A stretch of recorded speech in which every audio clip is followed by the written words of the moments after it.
अरे भाई सुन रहे हो, करोड़ों लोगों का एंटरटेनमेंट बॉलीवुड अब खत्म होने जा रहा है। मतलब सोचिए, अगर कॉफी वाले फेमस करण जौहर का बिजनेस डूबने की कगार पर आ सकता है और वो अपनी धर्मा प्रोडक्शंस को बेचने की सोचे, तो बाकी लोगों का क्या हाल होगा।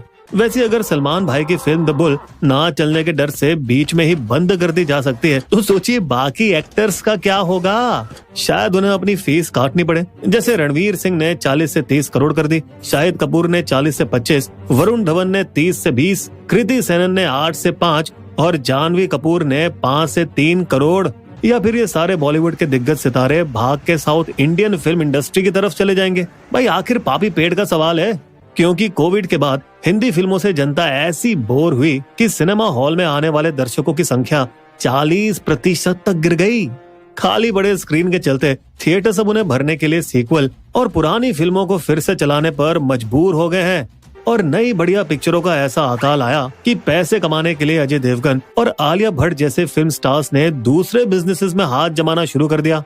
दोस्तों कभी थोड़ा आप भी सब्सक्राइब और इस लाइक बटन पर हाथ जमा लिया कीजिए, फिर हम बताएंगे ना कैसे बॉलीवुड खुद को इस संकट से बचाने के लिए आखिर कर क्या रहा है। तो टन बेल आइकन दबाएं, शेयर करें और कमेंट करना तो बिल्कुल भी मत भूलिएगा दोस्तों, इससे हमें आगे बढ़ने के लिए थोड़ी प्रेरणा मिलती है। जब ये खबर आई कि सारेगामा और रिलायंस तेज तरार रेस में है करण जौहर की कंपनी धर्मा प्रोडक्शन को खरीदने की, जिसने पिछले साल 520 करोड़ कमाए थे, और अब ये खुलासा हुआ है कि पर्दे के पीछे करण काफी समय से अपनी कंपनी का एक बड़ा हिस्सा बेचने के लिए अच्छी खासी कीमत की तलाश पे थे, जिस पर अब बॉलीवुड को असली झटका लगा है जब आखिरकार कोविड शील्ड वाले अदर पूनावाला ने धर्मा प्रोडक्शंस के 50% की डील पक्की कर ली।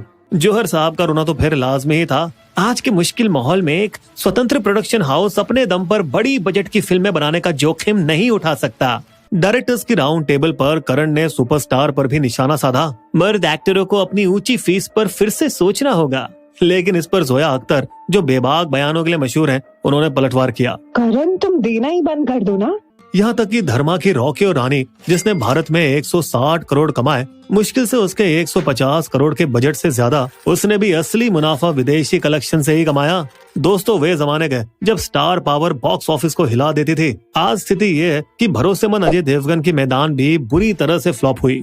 अक्षय कुमार और टाइगर श्रॉफ की बड़ी एक्शन फिल्म बड़े मियाँ छोटे मियाँ भी 350 करोड़ के बजट में से सिर्फ 110 करोड़ ही कमा पाई और बॉक्स ऑफिस पर उसका बॉम्ब फुस हो गया। तो इसमें कोई हैरानी वाली बात नहीं है कि अक्षय की खिलाड़ी वर्सेस खिलाड़ी और टाइगर की स्क्रू ढीला जैसी बड़ी फिल्में बाहर फेंक दी जाती हैं। रणवीर सिंह के 5 प्रोजेक्ट्स भी रुक गए हैं, लेकिन दोस्तों फ्रेंचाइज फिल्म डॉन 3 जल्दी शुरू होने की संभावना बनी हुई है। लेकिन सबसे बड़ा झटका तो तब लगा जब धर्मा प्रोडक्शंस की सलमान खान की फिल्म द बुल को भी ठंडे में डाल दिया गया। इसके बावजूद कि टाइगर सलमान ने तो बार बार फ्लॉप से जिंदा होकर बॉक्स ऑफिस पर धमाकेदार इतिहास रचा है।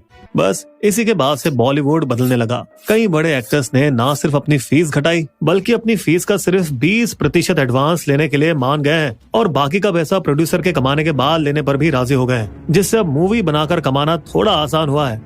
क्योंकि अक्सर एक्टर्स की फीस प्रोडक्शन बजट का 60 से 65% तक खा जाती थी और हाथ में बचता था ठेंगा। एक्टर्स को बदलते देखकर प्रोड्यूसर्स ने उनके पर्सनल स्टाफ में भी कटौती करना शुरू कर दी है, जैसे हेयर ड्रेसर, मेकअप आर्टिस्ट और प्राइवेट सिक्योरिटी। और अब उनकी हर बचकानी मांग को पूरा करना भी बंद कर दिया है, क्योंकि कुछ अकड़ू एक्टर्स तो धूप या मिट्टी में शूट करने के बाद अपने डॉक्टर्स के बिल भी प्रोड्यूसर्स के हत्थे चढ़ा देते हैं। एक एक्टर, जिसका नाम नहीं लेंगे, वो तो सेट पर शोर मचाते हुए बूम बॉक्स लाते थे, इसकी परवाह किए बिना कि दूसरे परेशान हो सकते हैं। क्या करूं भाई, सीन का मूड सेट करना जरूरी होता है ना। पर अब अगर कोई एक्टर अपनी पर्सनल वैनिटी वैन को भारत के किसी भी कोने में शूटिंग पर ले जाना चाहता है, तो उसे पैसे खुद देने पड़ेंगे, क्योंकि इन सब खास फरमाइशों की वजह से एक दिन के शूटिंग का खर्च 20 लाख तक पहुंच जाता है, जिसमें personal spot boy, gym trainer, security staff वगैरह का खर्च शामिल होता है। प्रोड्यूसर्स भी अब प्री प्रोडक्शन को और सटीक बना रहे हैं और स्क्रिप्ट लॉक होने के बाद उसमें बदलाव या शूटिंग के लिए एक्स्ट्रा दिनों की मांग को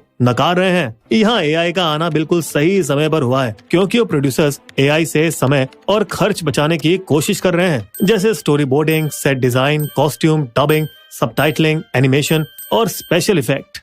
बॉलीवुड में फिल्म के ऑफर सूख जाने के बाद अब टॉप हिंदी फिल्म स्टार जैसे अमिताभ बच्चन, सैफ अली खान, अजय देवगन और संजय दत्त सभी तेलुगु और तमिल फिल्म इंडस्ट्री में छोटे मोटे किरदार निभाने की तरफ निकल चुके हैं, जहां वे सिर्फ 10 से 15 दिनों की शूटिंग की रोजाना फीस चार्ज कर रहे हैं।